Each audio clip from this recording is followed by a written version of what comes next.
ಹರೇ ಕೃಷ್ಣ. ನಮಸ್ಕಾರ ಎಲ್ಲರಿಗೂ. Welcome to ಪ್ರಕೃತಿ ಸಿರಿ ಕನ್ನಡ ವ್ಲಾಗ್ಸ್. ಇವತ್ತು ನಾವು ಕರ್ಮಗಳ ಫಲ ನಮ್ಮನ್ನು ಹೇಗೆ ಕಾಡುತ್ತೆ ಅಂತ ತಿಳ್ಕೊಳ್ಳೋಣ. ಕರ್ಮಫಲ ಅನ್ನೋದು ದೇವತೆಗಳನ್ನು ಬಿಟ್ಟಿಲ್ಲ.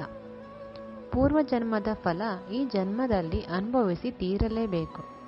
ಶ್ರೀಕೃಷ್ಣ ಕಂಸನನ್ನು ಕೊಂದ ನಂತರ ತನ್ನ ಮಾತಾಪಿತೃಗಳಾದ ವಾಸುದೇವ ಮತ್ತು ದೇವಕಿಯನ್ನು ಬಿಡುಗಡೆ ಮಾಡಲು ಅಲ್ಲಿನ ಸೆರೆಮನೆಗೆ ಹೋದ.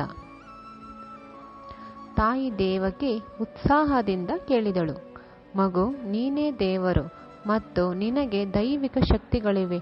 ಹಾಗಾದರೆ ಕಂಸನನ್ನು ಕೊಂದು ನಮ್ಮನ್ನು ಬಿಡುಗಡೆ ಮಾಡಲು ನೀನು 14 ವರ್ಷ ಏಕೆ ಕಾಯುತ್ತಿದ್ದೆ ಎಂದು ಕೇಳಿದಳು. ಶ್ರೀಕೃಷ್ಣ ಉತ್ತರಿಸಿದ, ದೇವಸ್ವರೂಪಿ ತಾಯಿಯೇ, ನನ್ನನ್ನು ಕ್ಷಮಿಸಿ. ಆದರೆ ಕಳೆದ ಜನ್ಮದಲ್ಲಿ 14 ವರ್ಷಗಳ ಕಾಲ ನೀನು ನನ್ನನ್ನು ಕಾಡಿಗೆ ಏಕೆ ಕಳುಹಿಸಿದೆ?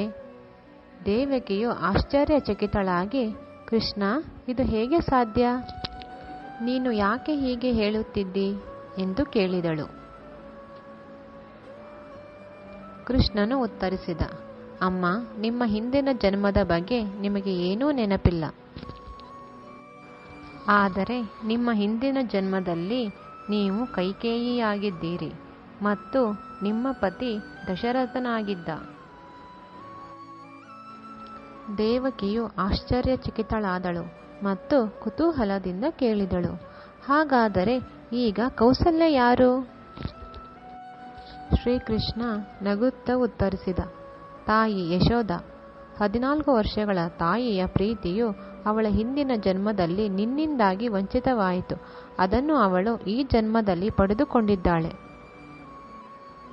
ನೆನಪಿಡಿ, ಪ್ರತಿಯೊಬ್ಬರೂ ತಮ್ಮ ಕರ್ಮದ ಫಲವನ್ನು ಅನುಭವಿಸಬೇಕು. ದೇವತೆಗಳು ಕೂಡ ಇದರಿಂದ ತಪ್ಪಿಸಿಕೊಳ್ಳಲು ಸಾಧ್ಯವಿಲ್ಲ. ಇನ್ನು ನೀವು ಯಾವ ಕರ್ಮವನ್ನು ಸಂಪಾದಿಸಬೇಕು ಎಂಬುದರ ಮೇಲೆ ಕಣ್ಣಿಡಿ.